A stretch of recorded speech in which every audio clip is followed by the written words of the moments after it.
Hello, ladies and gentlemen. It is I, Emily Sophia, aka M Mighty Sophia, here to attempt to break down for you guys the penultimate episode of the 4th season of Bates Motel. We are indeed on season 4, episode 9, Forever. So, spoiler alert, before I dive into the mad thick of things, as I shall be bearing all in this review, and I sincerely apologize for missing last week's episode. I did, in fact, watch it a couple of hours before watching tonight's episode. I wanted so badly to give it its own review.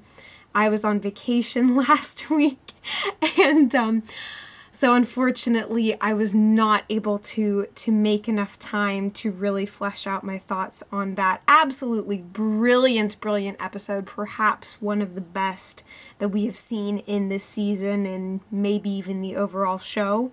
That dinner scene with Romero and Norma and Norman was so revelatory and so visceral and so insane and so, just on every possible level, ramping us up for a very unanticipated end game. But it's one that, what happened in this episode, what happened in Forever, makes so much sense that it hurts. It is a love song, a love story, and yet framed very much in the context of complete and utter tragedy. And my voice sounds strange right now. I've actually been I gave myself about half an hour to try and prepare to do this review, because it's like, God, we all knew that this was coming.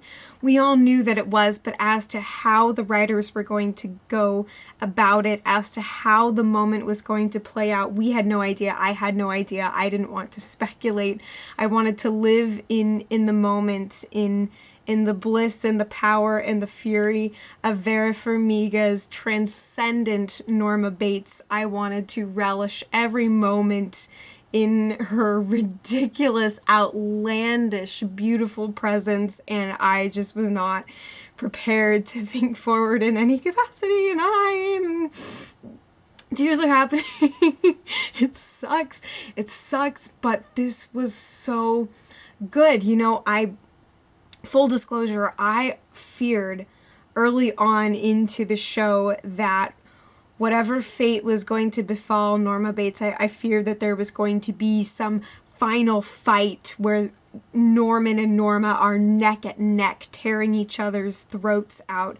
And can you imagine how painful and how awful that would be to experience, to follow these two errant, broken lovers and to see them reach this operatic fever pitch of hatred.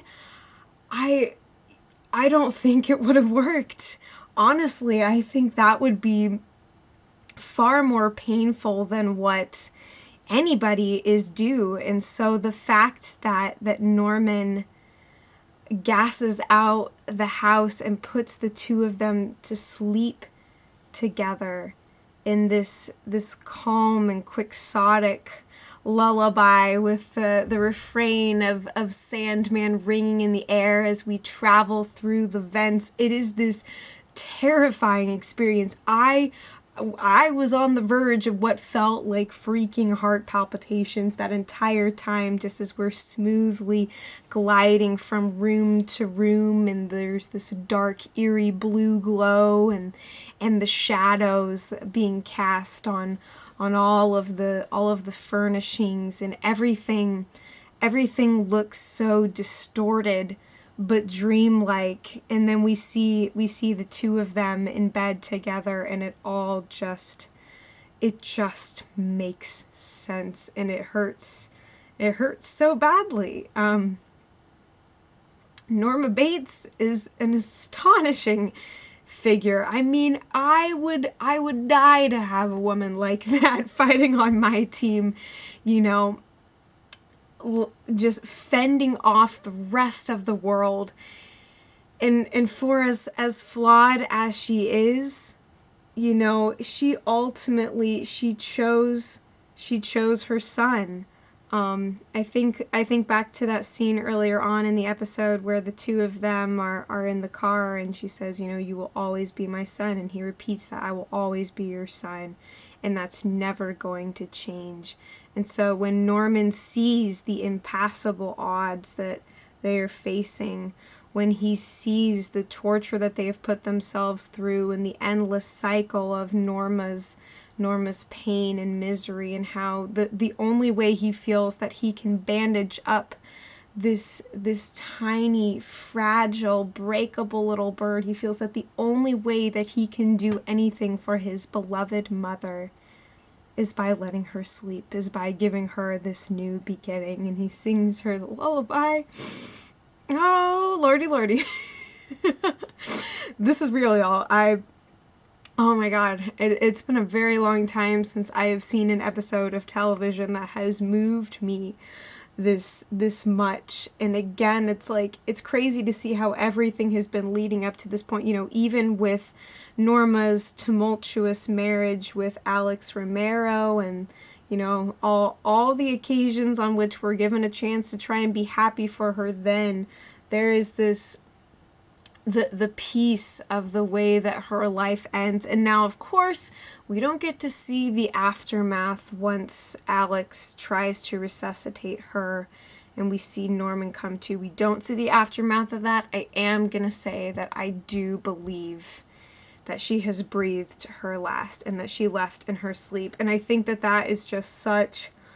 It's a beautiful picture. It's a horrible thing, but it reminds me so much of the beauty of the way that Hannibal ended, as a matter of fact. And one of my very good friends on Twitter, Austin, was saying that this episode was essentially Bates Motel's the season 2 episode 13 of Hannibal, and I would very much agree with that. And I think to sort of the fate of Will Graham and Hannibal Lecter, and how their paths intertwine. And I won't spoil anything for those of you who want to check out that show and haven't seen it before.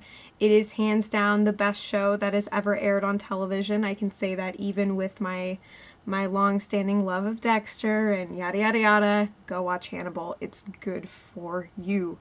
As much as it will rip you apart, it is in the best possible way. And I think that the beauty of this episode is, the beauty and the tragedy is certainly on par with those cataclysmic finale that I so appreciate. I apologize for the weird cut in this video. My camera battery died, and so I now know that this review is going to be late because I'm gonna have to splice these clips together. So I apologize for any emotional constipation that I have caused for those of you who keep track of these reviews, and my computer is now being very loud, and I also apologize for that. But anyway, so let's break down the reasoning behind Norman's choice together, shall we?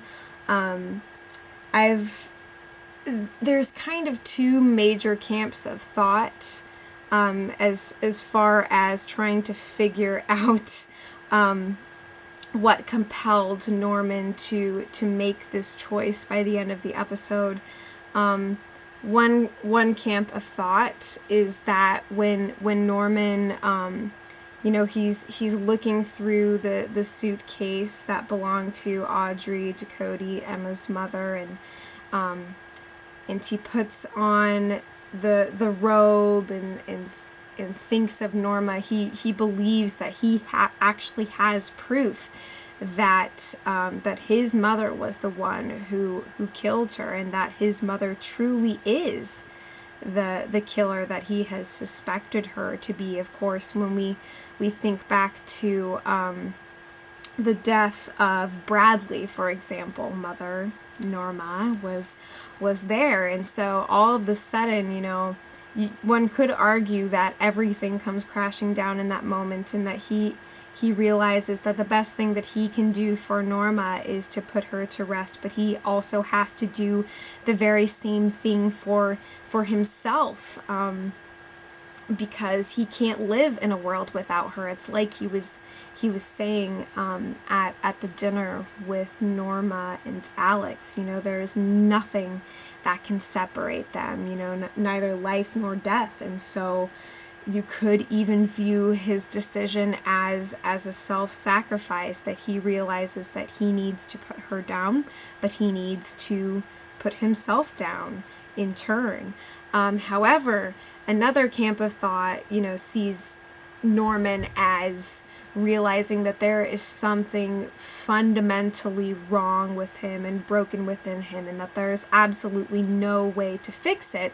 But then on the flip side, he is convinced that Norma would be unable to survive without him. We see how she collapses in front of the refrigerator. That was such an incredible, gut-wrenching moment, because we see the bright lights of the refrigerator cast on her face, and she looks so pale and ashen, almost deathly, but her eyes are just this insane, vivid blue. The lighting in this episode was truly marvelous, and so filled with foreboding and with emotion, and just the visual storytelling was incredible. There was also some really super scary and haunting scenes, like at one point when Norma is saying goodbye to Alex, and they're there at in front of the front door, and they're embracing one another, and they look up, and we get this wide shot where Norman is way up in the corner in the dark, and he is illuminated in the shadows of the house, and just the angles and the light and the positioning and the framing. This episode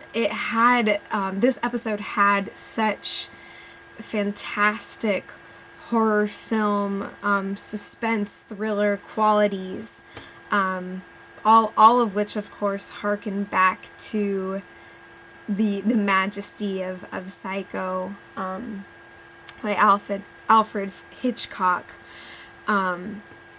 But yeah, so you could even say that Norman's choice was a mix of both believing that his mother could very well be a killer, and believing that he is implicit in his mother's actions. He still hasn't really fully wrapped his mind around what it means that he blacks out and that he slips into another persona that is apparently his mother. He hasn't fully allowed himself to embrace that, because he is so consumed with the idea of his mother, of Norma in the flesh.